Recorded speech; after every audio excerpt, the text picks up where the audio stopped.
vai dar uma direção muito clara que eles deveriam passar para o outro lado.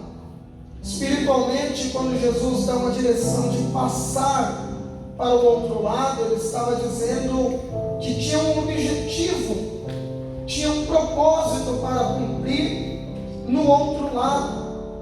A ordem de Jesus é direta, pois o propósito dele era alcançar a outra margem do lago. E aqueles homens vão ouvir o direcionamento de Jesus e obedecer. Haja vista que o mais difícil não é Jesus falar com nós. O mais difícil é nós obedecermos aquilo que Ele direciona. Porque muitas das vezes o Senhor nos dá uma direção, mas nós queremos andar segundo as nossas vontades. Muitas das vezes o Senhor nos manda ir para um lugar e nós queremos ir para outro. O Senhor nos manda fazer algo e nós queremos fazer outra coisa. Então a dificuldade não é Jesus falar conosco, mas sim nós obedecermos o comando de Jesus. Muitas das vezes vemos pessoas frustradas, pois elas não ouvem mais Deus, e para justificar os seus caminhos, dizem que foi Jesus quem direcionou, e acaba em caminhos tortuosos, situações de frustração, aonde quando vão olhar para dentro de si, a sua vida está muito diferente daquilo que havia planejado. Muitas das vezes queremos os caminhos mais fáceis. Muitas das vezes queremos pegar atalhos para sair das dificuldades, mas nem sempre o caminho de Deus vai ser o mais fácil. Pelo contrário, se algo está muito fácil em nossas vidas, temos que tomar cuidado, pois nada que Deus nos dá virá de maneira fácil. É bem verdade que com Ele o caminho é seguro, mas nunca é um caminho fácil. Até porque Ele mesmo disse que o caminho dele é estreito e a porta apertada. Tente andar em um beco muito estreito. Tente dirigir um carro em uma via muito estreita. É muito mais difícil do que em uma via larga. Então o que esses homens recebem de Jesus é um direcionamento para que passassem, para que fossem adiante. Ou seja, o Senhor não nos chama para ficar parados. O Senhor não nos chama para ficar estacionados. A ordem dele sempre é de avanço, sempre é de andar adiante. Talvez você venha com a presença do Senhor e tenha uma vida destruída. O Senhor diz: vá adiante, ou seja, a sua vida não vai permanecer da maneira que está, pois ela vai andar para frente, ela vai adiante. E quando esses homens entram no barco, a Bíblia diz que tinha outros barquinhos ali naquela região. O lago de Genezaré era um lugar de pesca, então tinha outros barcos pesqueiros naquele lugar. Mas assim que eles obedecem à direção de Jesus, a tempestade vem contra.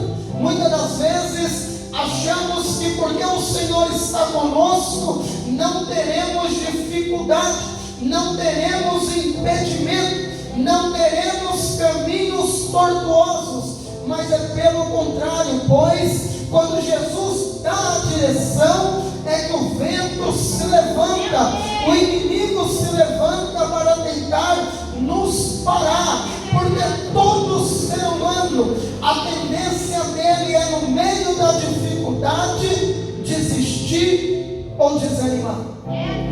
Tem pessoas que fazem até um curso, mas na hora da prova ele desiste. Tem pessoas que até faz uma entrevista de emprego, mas na hora ali da pressão ele acaba indo mal e não consegue o emprego. Então ele se preparou, ele fez um curso, ele entregou um currículo, mas na hora da dificuldade ele desiste. Pessoas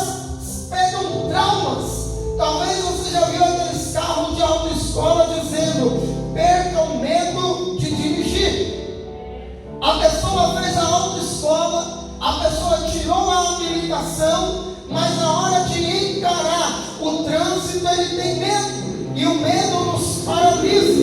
O medo nos faz voltar atrás. O medo nos faz retroceder. Algumas pessoas deixam de ter melhores empregos pelo medo da responsabilidade. Aí é mais fácil passar a vida inteira como um limpador de chão, não que seja demérito, mas eu digo que na condição salarial era muito melhor ele galgar patamares maior, mas o medo paralisa ele. Esses homens vão ver que o vento levanta o mar, e agora eles vão temer.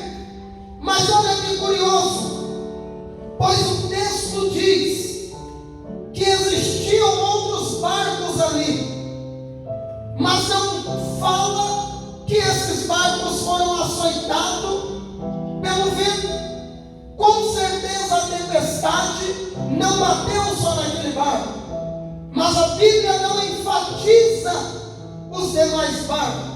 O que aprendemos com isso é que quando estamos na dificuldade, temos a mania de achar que só nós estamos sofrendo.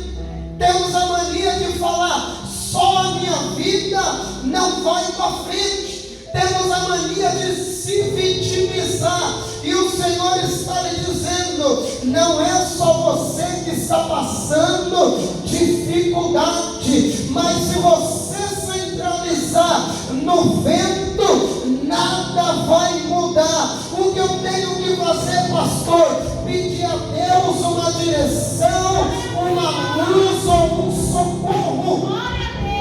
Não adianta. Me aumenta um pouco aqui, por favor, senão termina aqui morto. É que você precisa. Não adianta de som, não, volume. Não adianta pararmos na dificuldade. Se pararmos na dificuldade, não iremos conquistar nada. Esses homens veem a tempestade se levantando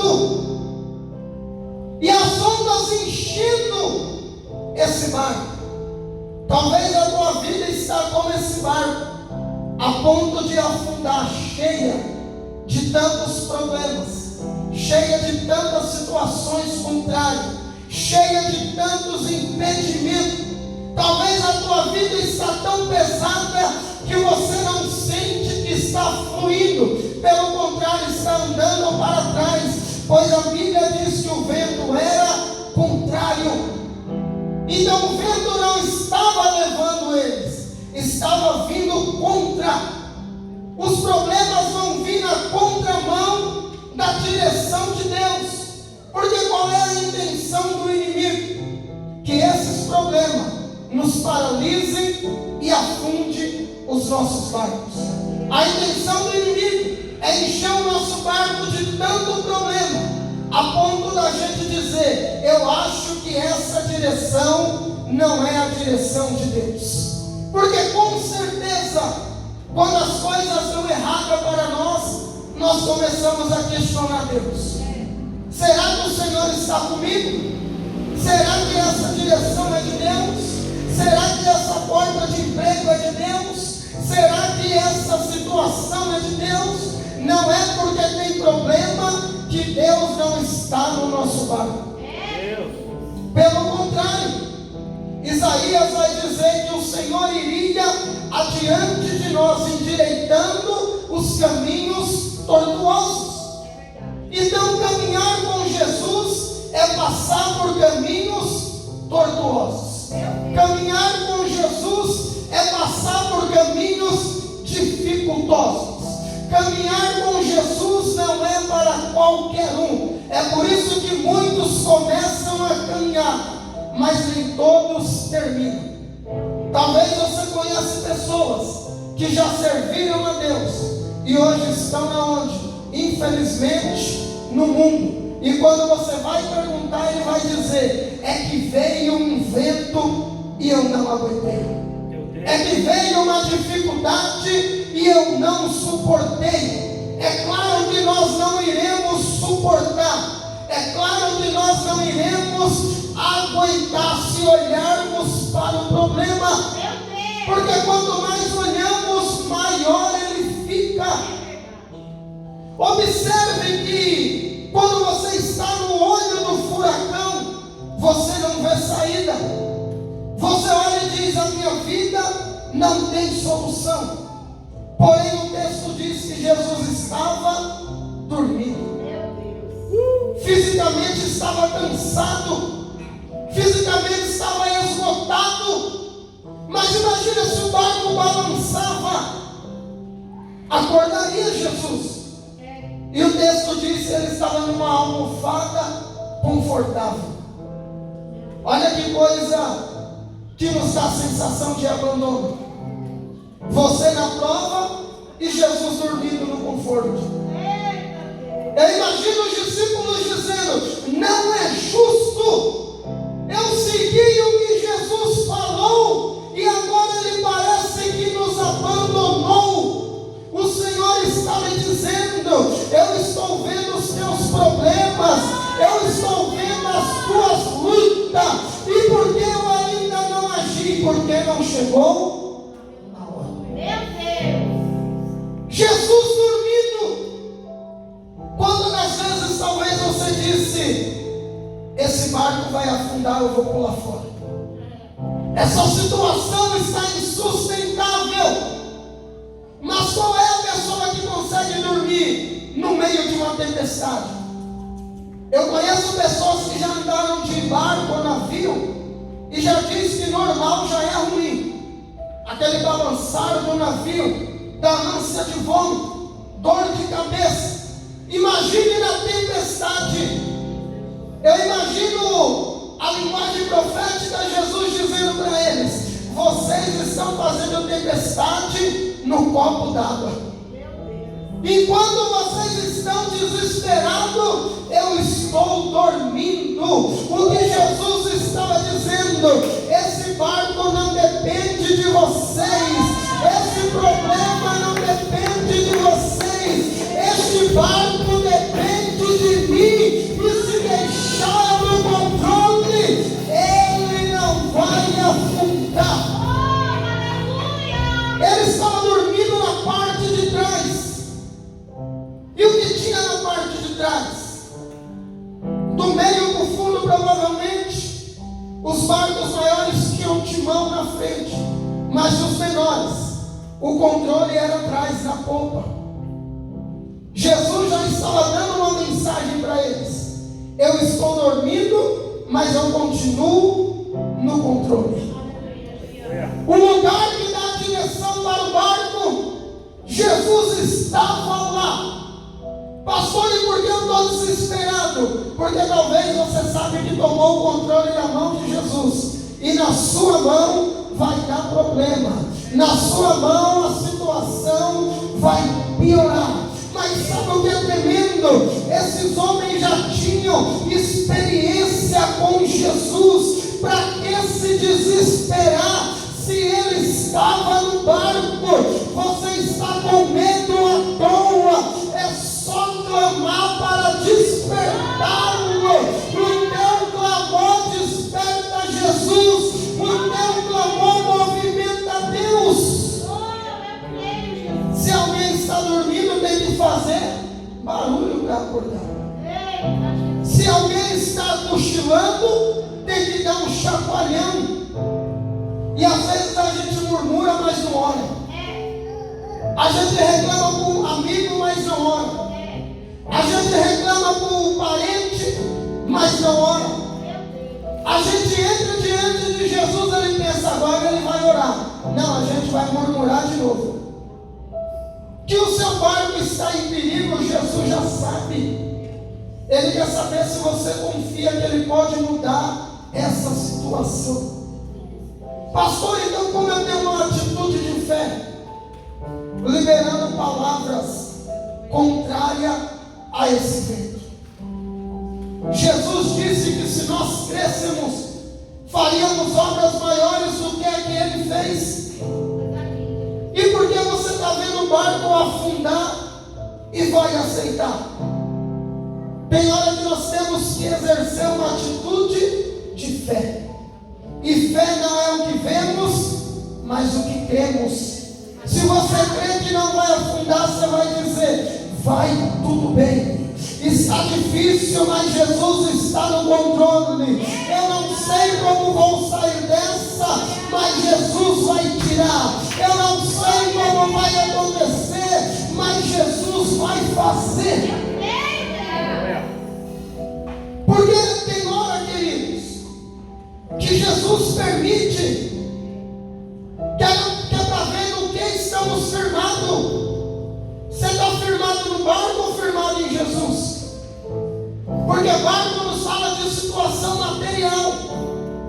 Talvez é fácil ser crente sem nenhum problema financeiro, sem nenhum problema de saúde, sem nenhum problema na família, com barco vazio e flutuando no mar calmo. Qualquer um é crente em situação favorável. Qualquer um é crente contando o testemunho que Deus honrou, que Deus abriu porta, que Deus restaurou, que Deus liberou a causa na justiça. Qualquer um é crente. Só que esse mesmo, na primeira tempestade, ele pula do barco e deixa Jesus dormindo para se afogar. Porque ele só é crente quando as situações são favoráveis. Mas aí Jesus tem olhado o teu choro, olhado o teu sofrimento, olhado o teu semblante, dizendo: eu não sei quando vai passar esse vento, mas enquanto Jesus não acalmá-lo, eu não pulo do barco. Porque a Bíblia diz que aquele que retrocede não é digno do teu reino. Aquele que olha para trás não é digno. Jesus está dizendo: se eu disse que é para lá que você vai, com vento ou sem vento, eu vou te levar. Jesus vai. É lindo esse versículo 39. No 38 eles acordam Jesus e vai dizer: o Senhor não se importa que pereçamos. É tipo você orando e dizendo: Pai, o Senhor não se importa que eu vou ser humilhado. O Senhor não se importa que tudo se perdeu. Lembra de Saulo? Deus vai ter um encontro com ele e vai dizer: por que você me persegue? E Saulo vai dizer: não, eu não te persigo, Senhor. Aí Deus diz: quando você persegue um pequenino, você está perseguindo a mim. O que Deus estava dizendo? Que aquilo que nos atinge, atinge diretamente mim. Porque Saulo estava dizendo: mas eu não te persigo, na verdade eu te sirvo. Você é meu Deus. E aí o Senhor libera essa palavra, que quando tocam em nós, estão tocando diretamente nele. Qual pai que não se importa mais com o filho do que com ele mesmo? Qual pai que não fala: mexe comigo, mas os meus filhos não toca? É Deus nos dizendo: se está te incomodando, está me incomodando também. Mas lembra de Maria, quando disse: Jesus, acabou o vinho. Aí Jesus fala: não é chegada a minha hora. Ele sabia que tinha acabado o vinho, mas não era chegada a hora. Raciocina comigo. Quando você sabe fazer algo e alguém te dá uma opinião, dá uma certa raiva. Você fala: só de raiva eu não vou fazer agora. Você está lá fazendo aquele bolo, toda hora vem um filho: mãe, está pronto? Mãe, pode comer agora? Mãe, já ficou bom? Tem uma hora que você fala: não, não está pronto, mesmo tanto. Para mostrar que não é na hora do filho. Quem está no controle são os pais. Aí quando o filho praticamente esquece e fala: pronto, vai lá comer o bolo. O filho pediu, você atendeu na hora dele, não na hora que você julgou correto. Talvez você está pedindo algo para Deus e até hoje não aconteceu. E você dizendo, Deus não está me ouvindo. Isaías 59:1. O meu ouvido não está tampado e nem a minha mão encolhida. Ou seja, com o meu ouvido eu ouço e com a minha mão eu trabalho, mas na hora certa. Pregar isso parece fácil, como se eu não tivesse coisas que eu preciso que Deus faça. É óbvio que todos nós temos, mas se nós quisermos fazer do nosso jeito, Ele até deixa. Só que depois, quando der ruim, não adianta colocar a culpa nele. Nós não temos o controle do tempo. Nós temos a preocupação contra o tempo. Se você tem um problema, você quer que resolva logo. Mas o Senhor não está olhando o calendário dia após dia, porque Ele é eterno. O seu amanhã Ele já está cuidando. Quando eles acordam, olha o que Jesus vai dizer: paz.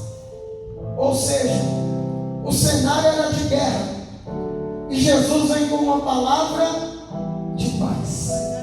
O Senhor está entrando na tua guerra nessa noite e anunciando uma palavra de paz. Talvez aqueles homens iam dizer, ele ficou doido, acordou agora, não sabe o que estamos passando.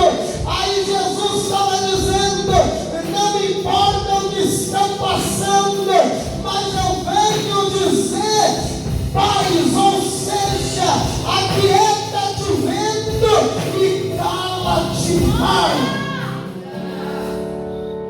Olha que loucura. Aquieta-te. Eram muitas vozes contrárias.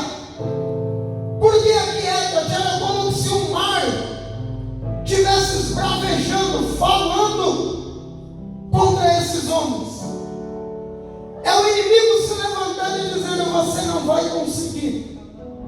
Porque tem hora que todo lugar que você vira é uma porta fechada. Já viu aqueles labirintos de filme? Você vira, não tem saída. Você vira, não tem saída. E você fala, eu ando e não acho saída. E aí o inimigo diz, você está sozinho. Aí Jesus diz, aquieta-te e cala-te mar. Lembra que Apocalipse vai dizer que Jesus tem a voz como a voz de muitas águas.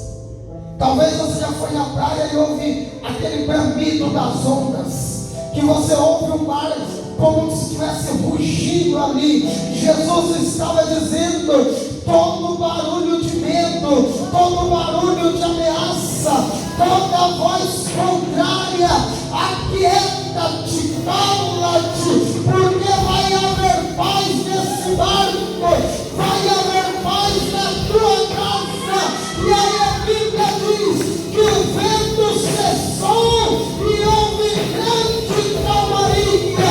O Senhor está repreendendo o vento, está repreendendo a luta e trazendo um momento de calmaria no barco da tua vida. Sabe quando você sente? Porque vento é uma coisa, brisa suave é outra. O vento nos dá medo. Só que a brisa suave é como se Deus dizendo, a tempestade já passou. A natureza, Deus fala através dela, queridos. É por isso que tem gente que não entende e idolatra a lua, o sol. Nossa, que sol lindo, aí vira um adorador do sol. Não, é Deus que controla tudo. E a natureza fala conosco. Aquela brisa suave, como se Deus dizendo, o pior já passou. E aí Jesus vai repreendendo, dizendo, por que vocês tiveram medo? Ainda não tendes fé? Jesus nos pergunta hoje, por que você está com medo? Eu não já fiz algo na tua vida para mostrar que eu sou contigo? Será que ninguém aqui experiência com Deus? Será que você só tem história ruim na tua vida? Será que a tua história é tão fracasso assim? Pastor, eu não tenho nada de bom para contar.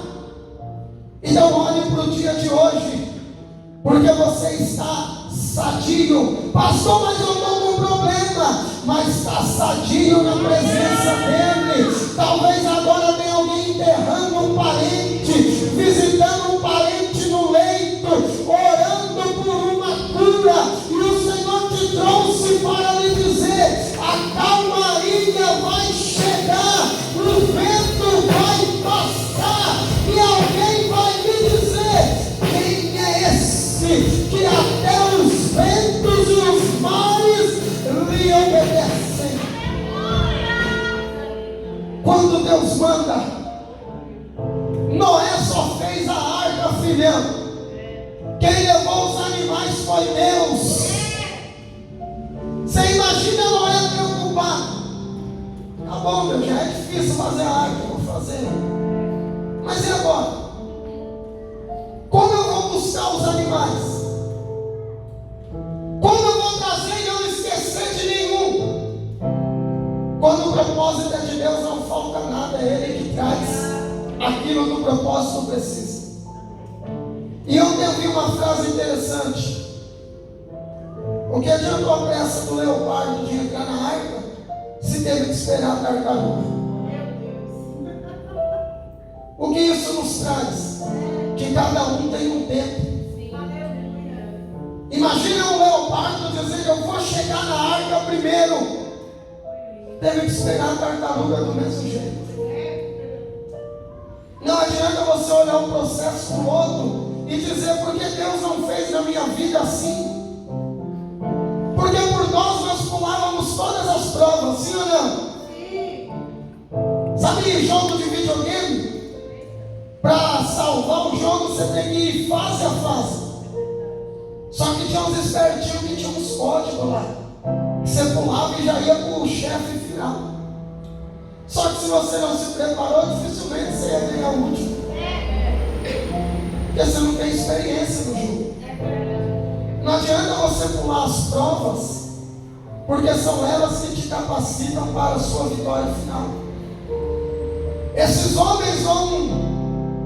Olha que lindo que de uma hora para outra veio o vento, mas de uma hora para outra veio a calmaria. Talvez de um dia para o outro a tua vida desandou, e o Senhor pode resolver de hoje para amanhã e trazer a calmaria. Aqueles homens se admiraram,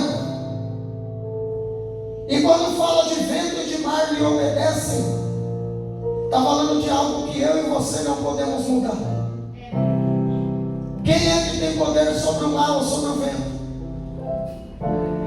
Talvez você já viu o surfista indo para o mar e não tem onda, e aí ele tem que voltar para casa. Ele não controla o mar, ele pode controlar a prancha dele, mas o mar não. Talvez alguma situação fugiu do teu controle, e você diz: se eu pudesse resolver. Isso é uma impossibilidade. E é nesse momento que o Senhor está dizendo: eu continuo no controle do teu barco. Mas sabe o que é tremendo? Em nenhum momento a Bíblia mostra os discípulos dizendo: os outros barcos estão sem Jesus, e está passando, e nós com Jesus também estamos passando. Sabe por que muito crente desanima? Porque ele olha a vida de quem não serve a Deus. E às vezes diz: a vida do outro está melhor que a minha, ou está pior que a minha. Imagina algum barquinho, se eles vissem ao longe, eles iam perder o foco do problema do barco deles. Para de olhar o problema dos outros, que só sabe o peso aquele que carrega a carga. Eu olhar para uma ferida e dizer que é nada é fácil, não é em mim. Você olhar no outro e dizer: eu sou o que mais sofro, você não sabe, não é em você. Quando Elias olhou só para si, ele disse: Pai, todos os profetas morreram, só restou eu. Porque quando o problema é nosso, parece que que nada ao nosso redor existe mais. Aí Deus falou: não, tem mais 7.000 que não se dobraram. Jesus está lhe dizendo: você não é o centro do mundo, não é só você que tem problema. E não pare de comparar o vento no teu barco e o vento no outro barco. O que vai fazer a diferença não é o vento que você enfrenta, mas sim quem está no teu barco. É como a casa da rocha e a da areia. As duas passaram pela tempestade. O que permaneceu de pé foi a estrutura, a base, a rocha. Não importa o vento que você entrou aqui passando. Faz barulho no teu barco para acordar Jesus. Volta a orar de madrugada para chamar a atenção dele. Volta a jejuar. Volta a clamar. Só que se você não viu, coloque lá, dá um Google, você vai ver algum naufrágio. Você já viu alguém em perigo ficar tão zen? Não. Se desespera, se descabela. Você já viu alguém em perigo iminente de vida? É grito para tudo que é lado. O que isso nos fala? Que nós temos que se expressar diante de Jesus. Talvez você está no maior problemão e já se acostumou com ele. Não resolve mesmo.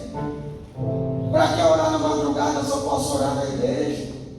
Acho que pode, você pode orar em qualquer lugar. Mas está na hora de você voltar a chamar a atenção de Jesus. Voltar a jejuar. A gente fica um cristão automático, não jejua mais, não ora mais, não tem mais devocional. Ora só para agradecer pelo dia, pela noite, pela refeição.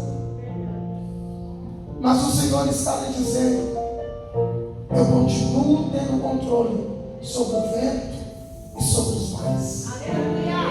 E essa expressão, quem é esse? Foi um espanto. Alguém vai se espantar com o que Deus vai fazer na tua vida. Quem é esse que mudou a história dele? Quem é esse que abriu a porta para ela? Quem é esse que mudou a vida dele? Quem é esse? Deus vai se apresentar no barco da tua vida e mostrar que você não está sozinho. Mostrar que valeu a pena seguir a direção. Mostrar que valeu a pena obedecer. Mostrar que valeu a pena não pular no barco. Sabe por quê? Com tempestade fraca ou forte, o lugar mais seguro ainda é dentro do barco. Não é hora de pular fora. Um avião está caindo, qual o lugar mais seguro para estar? É dentro dele, você vai pular antes. Você não sabe onde ele vai cair. O barco está balançando, você vai pular dentro do rio. Está balançando, mas está flutuando. Quando o vento passar, você segue a vida. Não se desespere se você estiver na direção que Deus te deu. E o texto diz que eles chegaram do outro lado. Diga para o teu irmão: você vai chegar do outro lado. E sabe o que vai ter lá? Diga para ele: sabe o que vai ter lá? Um sol nascendo e uma nova esperança. Já reparou quando chove e vai passando a chuva? Pode estar quase de noite, nasce um pouquinho de sol. É tipo Deus dizendo: está vindo algo novo para te dar esperança. O Senhor vai te dar esperança. Se coloque de pé, querido, vamos orar.